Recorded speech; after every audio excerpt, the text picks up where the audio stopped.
Cerita dimulai ketika seorang gadis merubah fotonya menjadi sangat cantik, lalu mempostingnya ke media sosial. Orang-orang mengenalnya sebagai Geni, gadis rupawan yang sangat misterius dengan jumlah pengikut aktif sekitar 700.000 orang. Kehadirannya seperti cerita dalam dongeng, tidak ada yang mengenalnya atau bahkan melihatnya di dunia nyata. Meski begitu, orang-orang percaya bahwa sosoknya benar-benar ada. Di balik itu, terdapat Gue Jin yang menjalankan semuanya di balik layar. Penampilannya memang sangat berbeda dengan Geni yang selalu dipuja, tetapi dia sangat pandai merias dan mengerti tentang fashion. Kehidupannya di sekolah tidak indah seperti kebanyakan orang. Dia selalu dihina oleh teman-temannya yang menganggapnya jelek. Tidak ada yang peduli dengan air matanya. Diganggu dan dipermalukan pun sudah menjadi hal yang lumrah. Karena itulah, dia merasa sangat bahagia saat berperan sebagai Geni dan mendapat pujian dari orang-orang. Dari sekian banyaknya penggemar, favoritnya adalah akun bernama M-Sky yang sudah lama menemaninya sejak pertama kali berperan sebagai Geni. Dia selalu ada untuknya dan mendukungnya di saat ada masalah. Kehadirannya cukup mengobati luka yang dia terima selama berada di sekolah. Ejin mungkin kurang beruntung karena tidak terlahir cantik, tetapi dia masih diberi kehidupan yang cukup. Orang tuanya mampu dan dia bisa menghidupi dirinya sendiri.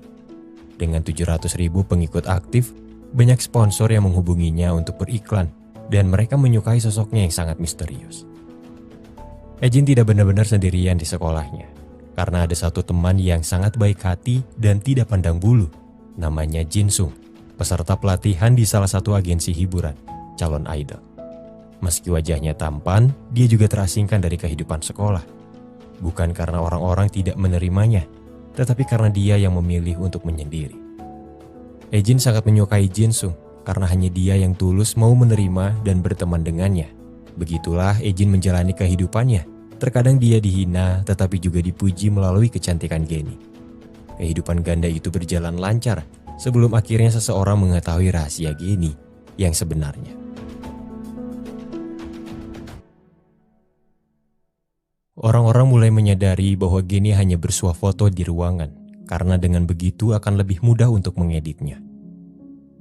Untuk menghindari kecurigaan, Ejin mengambil langkah yang sangat beresiko, di mana dia nekat berfoto di tempat terbuka untuk menunjukkan bahwa Geni juga bisa berfoto di luar ruangan. Sayangnya, langkah tersebut menjadi bumerang karena ada seseorang yang melihatnya dan menyadari bahwa Geni terlihat berbeda secara langsung. Ejin mendapat pesan dan rekaman yang memperlihatkan dirinya saat mengambil foto di kafe untuk Geni. Dia semakin gelisah dan takut karena ternyata orang itu mengetahui identitas Geni yang asli adalah Ejin dan ternyata dia satu sekolah dengannya. Setelah apa yang terjadi, Ejin berusaha mengabaikan Hanel, teman sekelas yang selalu mengganggunya. Sepanjang hari dia hanya berpikir siapa gerangan yang telah mengetahui rahasia terbesarnya. Tetapi dia tidak menemukan petunjuk apapun. Kekhawatiran Ejin hilang untuk sementara ketika Jinsung mengantarnya pulang sekolah di malam hari. Saat itu, Jinsung bercerita bahwa Ejin terlihat dapat dipercaya dan karena itulah dia tulus mau berteman dengannya. Ejin mengelak, berkata bahwa sebenarnya dia sangat pandai berbohong. Tetapi Jinsung tidak percaya. Setelah berusaha mengabaikan pesan dari orang misterius yang mengetahui rahasianya, Ejin memberanikan diri untuk bertanya apa yang sebenarnya dia inginkan darinya. Orang itu mengajaknya untuk bertemu di suatu tempat sepulang sekolah. Dan betapa terkejutnya Ejin saat dia melihat Jinsung datang menemuinya.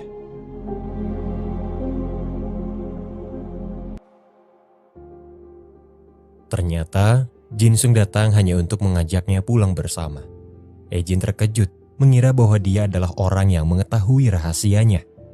Pertemuan dibatalkan, tetapi Ejin masih mengira bahwa Jinsung adalah orangnya. Sebelumnya, dia melihat Jinsung tertawa dari kejauhan, seolah sedang mempermainkannya dengan apa yang tengah terjadi. Sepanjang malam Ejin menangis, berharap pelakunya bukan Jinsung. Belakangan hari ini, Ejin selalu bermimpi buruk dan berteriak ketakutan. Ayah tirinya yang jarang ada di rumah bertanya kepada ibu Ejin apa yang sebenarnya terjadi.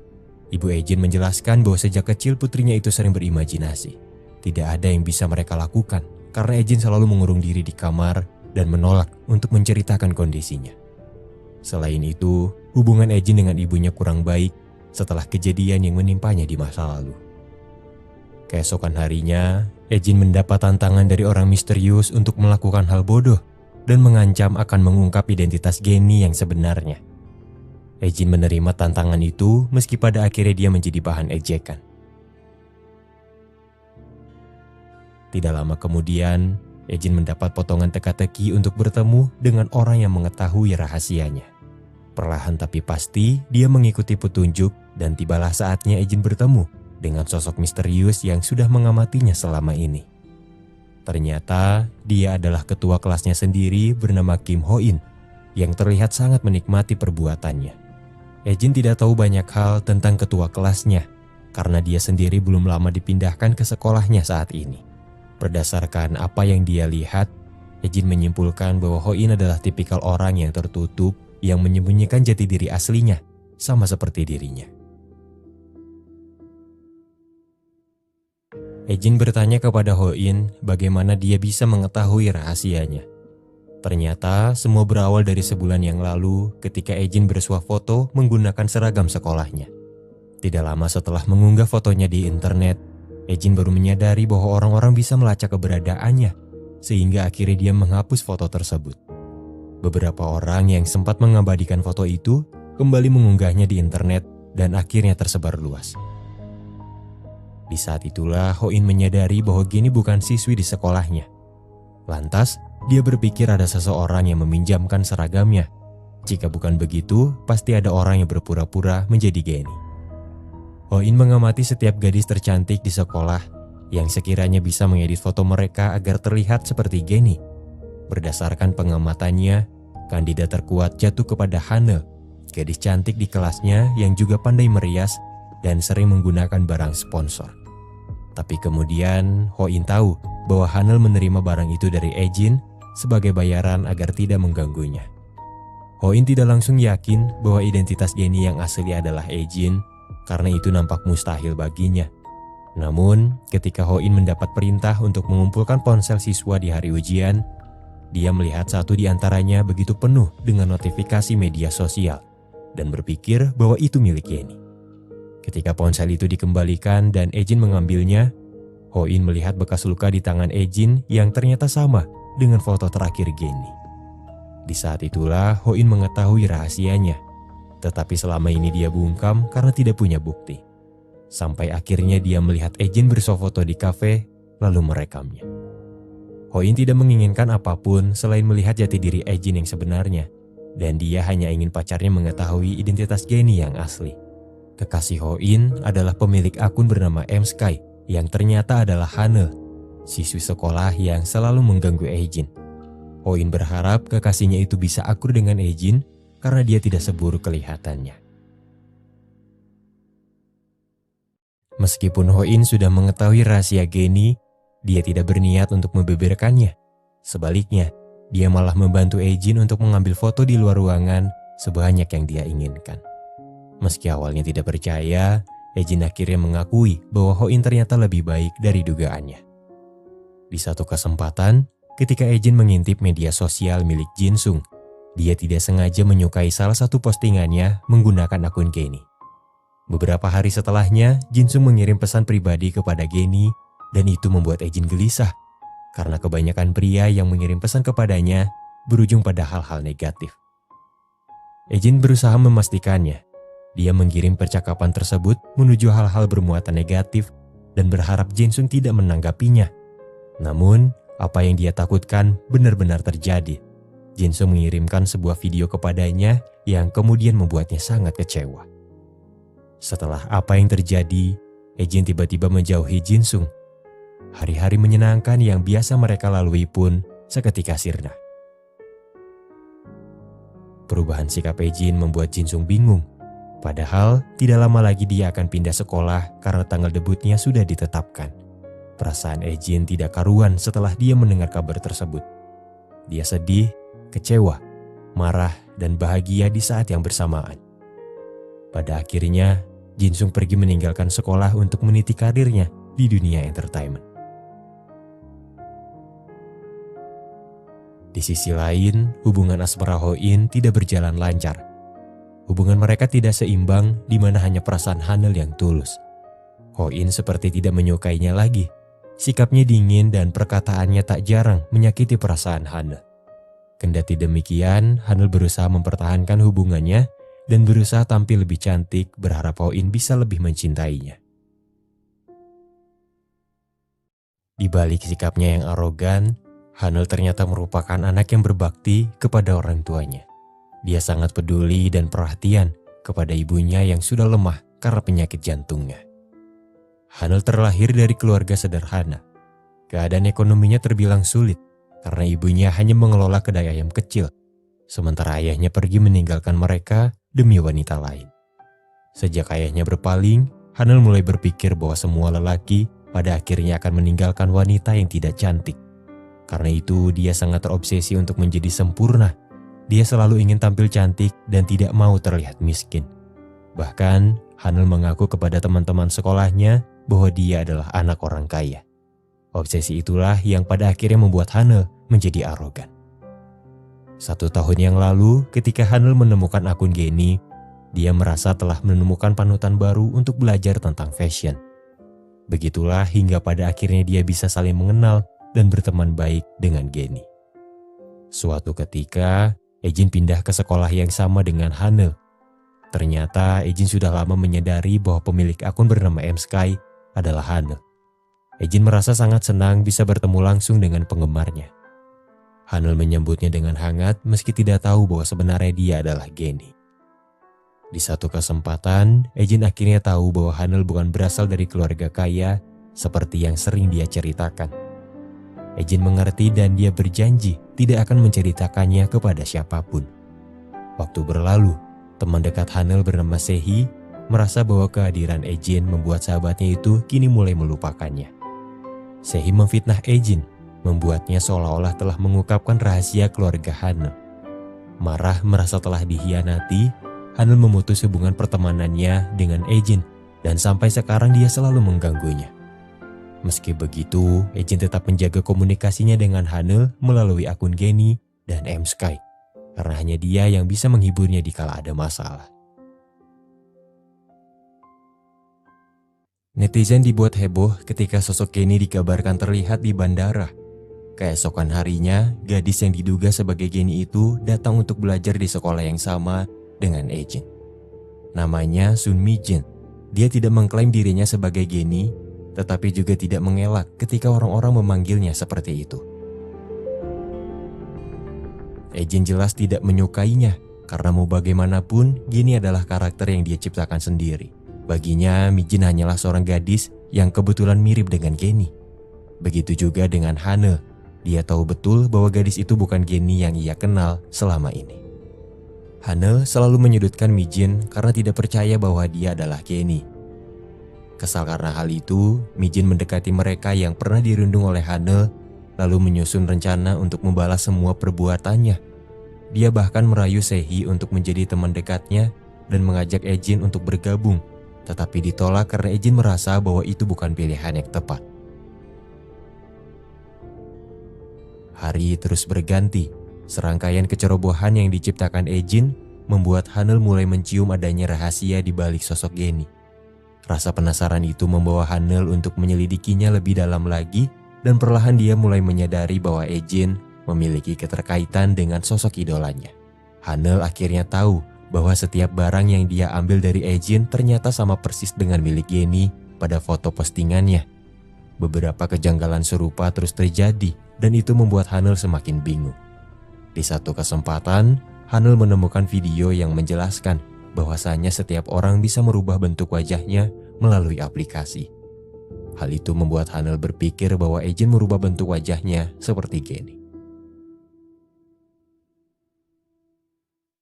Di tengah upayanya mencari kebenaran, Hanel mendapat cobaan yang sangat berat di mana ibunya yang sudah lama sakit akhirnya meninggal dunia. Satu hal yang membuatnya menyesal adalah dia tidak menjawab telepon terakhir dari ibunya karena terlalu fokus untuk mengungkap rahasia Geni. Di hari pemakaman, Hanel tak henti-hentinya menangis meratapi barang-barang peninggalan ibunya. Ejin dan orang tuanya datang ke pemakaman untuk berduka. Saat itu, Ejin berkata bahwa dia tidak akan memberitahu orang-orang tentang rahasia keluarga Hanel. Dia juga berpesan kepada Hanel untuk beristirahat dan berduka sebanyak yang ia inginkan. Ejin pernah kehilangan seseorang dan dia menyadari bahwa tidak ada kata-kata penyemangat untuk mereka yang sedang berduka. Hanel bertanya dengan putus asa, apakah Ejin adalah Geni? Hanel berkata bahwa dia tidak bisa menjawab panggilan ibunya karena Geni. Dia berharap pengorbanan besar itu setidaknya membuahkan hasil. Akan tetapi, Ejin tetap diam. Waktu berlalu dan cobaan kembali menimpa Hanel. Dia dituduh telah mencuri barang berharga milik Ejin. Hanel diseret dan mendapat perlakuan tidak mengenakan dari Mijin dan Sehi yang menjadi dalang di balik rencana tersebut. Hanel mendapat balasan setimpal atas semua perbuatan yang pernah dia lakukan terhadap Ejin. Sayangnya, Ho-in sebagai kekasih hanya bisa diam melihatnya dipermalukan. Ejin merasa tidak tega dan akhirnya dia berusaha mengungkap kebenaran. Dia juga menyadarkan Ho-in yang seharusnya bersikap jantan membantu Hanel di saat-saat seperti itu. Pada akhirnya, kasus itu berhasil dipecahkan berkat bantuan Ho-in yang sangat teliti dan terbukti bahwa Sehi adalah pelakunya. Mijin pura-pura menjadi korban, berkata bahwa dia terpaksa melakukan itu karena diancam oleh Sehi.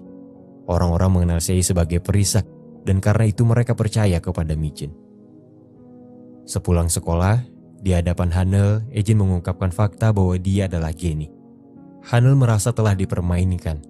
Dia selalu mengganggu Ejin, tetapi memanggilnya sahabat di media sosial seperti orang bodoh. Ejin berkata bahwa dia tidak bermaksud seperti itu. Dia tidak pernah menyangka akan satu sekolah dengan Hanel.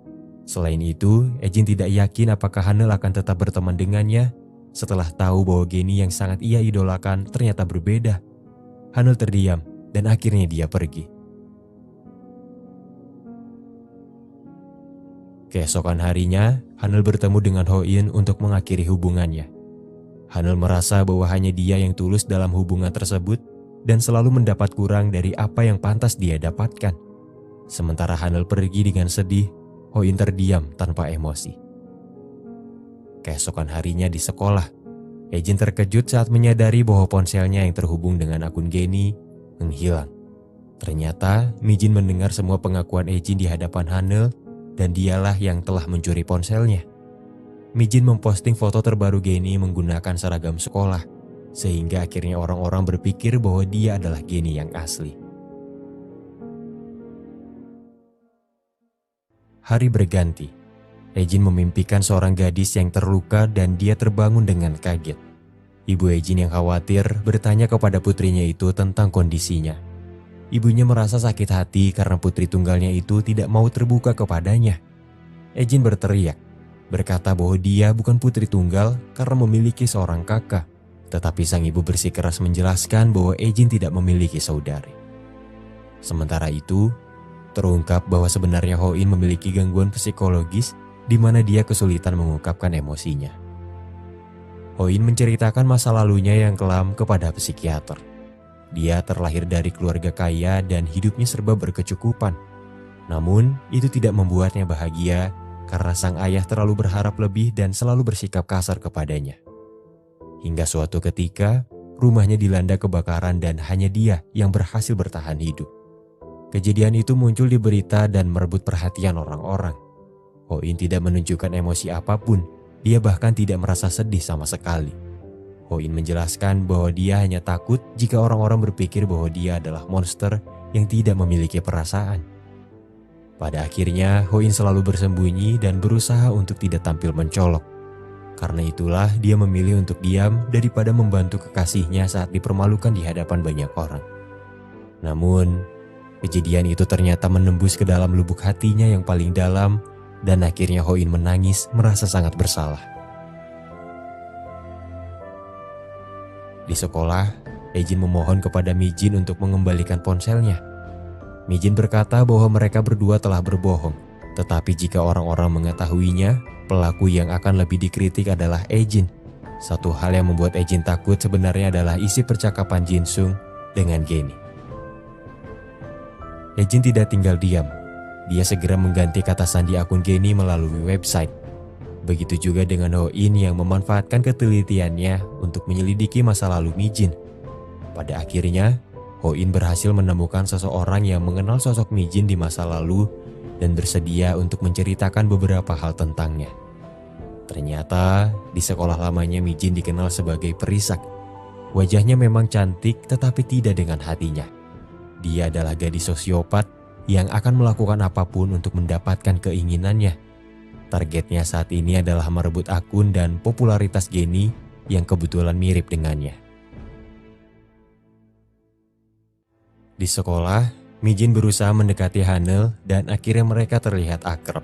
Jin sedikit khawatir karena dia tahu Mi-jin melakukan itu untuk merundungnya di kemudian hari. Karena begitulah caranya memperoleh kebahagiaan di atas penderitaan orang lain. Di saat yang sama, Jin merasa sakit hati karena itu menunjukkan bahwa Hanel mau berteman dengan Mi-jin meski tahu dia bukanlah Genie yang asli. Mi-jin akhirnya tahu isi percakapan Jin-sung dengan Genie. Dia mengancam akan menyebarkannya jika Jin tidak mengembalikan kata sandi akunnya. Mi-jin menegaskan bahwa dia akan memberikan waktu 1 minggu kepada Jin sampai festival sekolah dilaksanakan. Malam harinya, ketika orang-orang berkumpul untuk membahas festival sekolah, Ho-in memberikan saran kepada Mi-jin untuk mengadakan siaran langsung sebagai Genie supaya acara mereka lebih meriah. Mi-jin menerima tawaran itu meski sebenarnya dia tidak yakin karena Jin belum mengembalikan kata sandi akunnya. Ternyata itu adalah bagian dari rencana Ho-in untuk menjebaknya dan membuktikan kepada orang-orang bahwa gadis itu bukanlah Genie. Jin baru mengetahui rencana itu dan dia sedikit meragukannya. Dia takut provokasi itu akan membuat Mi-jin semakin marah dan mengungkap isi percakapan Jin-sung ke media publik. Bagaimanapun, Jin tidak ingin merusak masa depan yang sudah lama diperjuangkan oleh temannya itu. Waktu berlalu dan hari festival telah tiba. Orang-orang datang menyaksikan berbagai macam pertunjukan. Seorang pria dengan pakaian badut meminta Mi-jin untuk bergabung ke dalam permainannya. Mi-jin terkecoh. Badut itu sebenarnya adalah Ho-in. Dan Hanel diam-diam mengambil ponsel Jin dari dalam tasnya. Menyadari hal itu, Mi-jin dengan marah mengejar Hanel dan berusaha merebut kembali ponselnya. Untunglah Ho-in datang di waktu yang tepat. Dia segera merusak ponselnya dan membawa Hanel pergi. Bukti percakapan Jin-sung lenyap dan Mi-jin tidak bisa melakukan siaran langsung.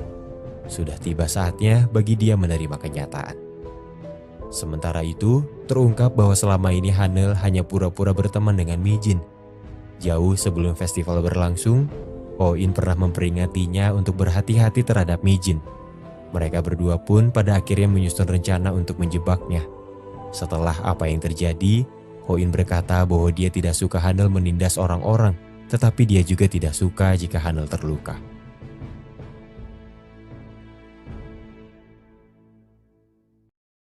Mi-jin datang untuk menemui Jin dengan senyum kecut di bibirnya. Ternyata dia sudah menyalin semua data di ponsel Jin termasuk isi percakapannya dengan Jin-sung. Saat pertama kali membukanya, Mi-jin terkejut, tetapi dia tidak bisa memutar video pemberian Jin-sung karena sudah kadaluarsa. Sehingga akhirnya dia menghubungi pihak terkait untuk memulihkannya. Beruntung bagi Mi-jin, karena di hari itu dia mendapat kabar bahwa video pemberian Jin-sung telah dipulihkan. Sementara orang-orang mendesaknya untuk melakukan siaran langsung, Mi-jin memaksa Jin untuk mengembalikan kata sandi akunnya. Tak berselang lama, Jin-sung tiba-tiba datang ke acara festival ditemani oleh beberapa pengawalnya. Sekarang dia adalah bintang yang sedang naik daun dan orang-orang menyambutnya dengan gembira.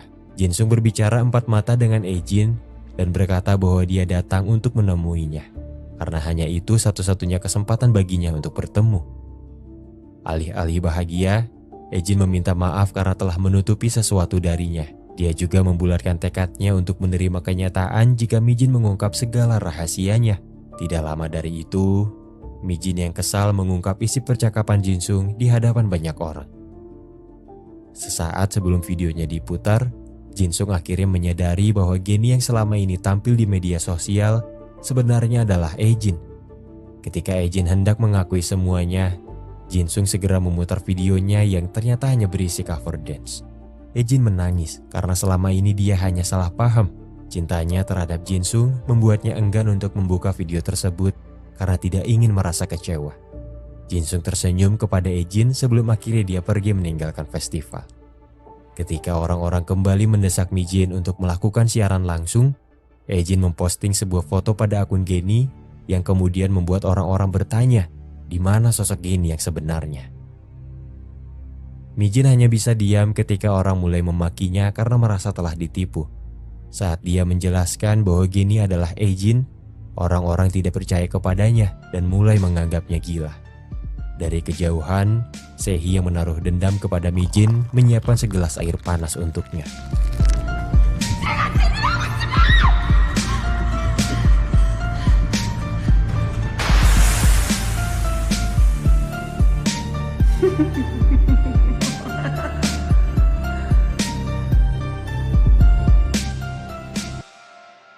Malam harinya setelah apa yang terjadi, Jin-sung datang menemui Ejin. Dia tahu bahwa Ejin menyukainya dan ternyata dia juga memiliki perasaan yang sama untuknya. Ejin tidak menyangka Jin-sung sungguh mencintainya, meski tanpa riasan. Bagi Jin-sung, bulan purnama yang terlihat berlubang lebih indah daripada bulan sabit yang tidak menunjukkan jati dirinya yang asli. Sama seperti Ejin. Sementara itu, Oh-in datang menemui Hanel di rumahnya dan mengungkapkan alasan kenapa dia selalu bersembunyi. Oh-in berkata pada hari mereka putus hatinya hancur dan di saat itulah dia tahu bagaimana rasanya kesedihan.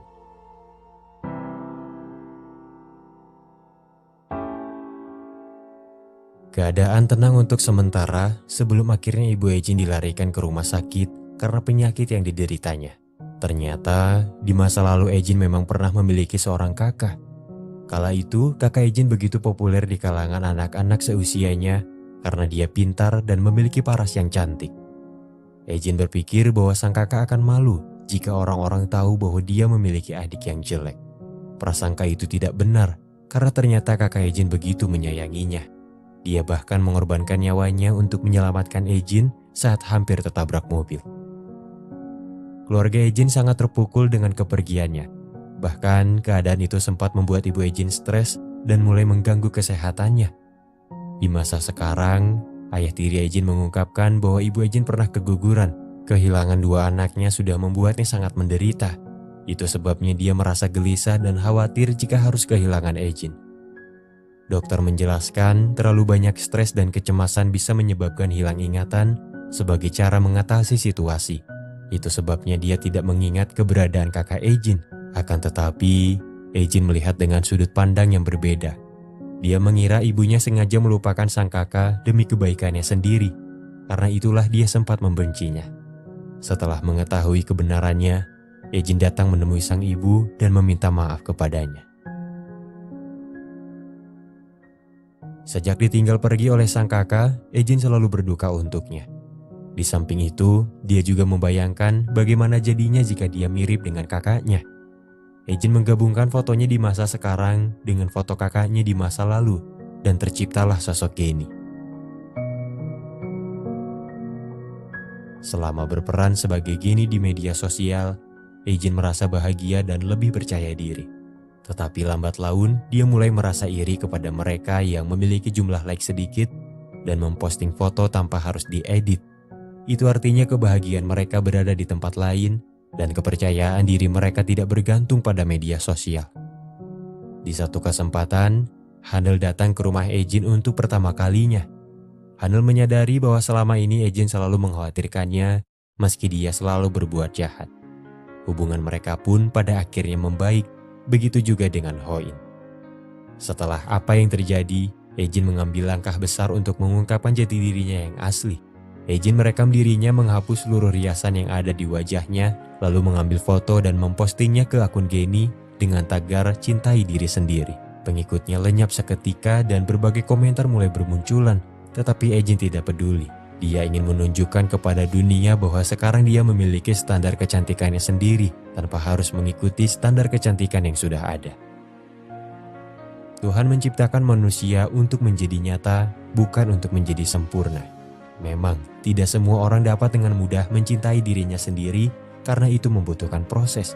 Namun percayalah, ketika seseorang sudah berani menerima segala kekurangan dan mencintai dirinya sendiri, maka dia telah menemukan kunci kebahagiaan.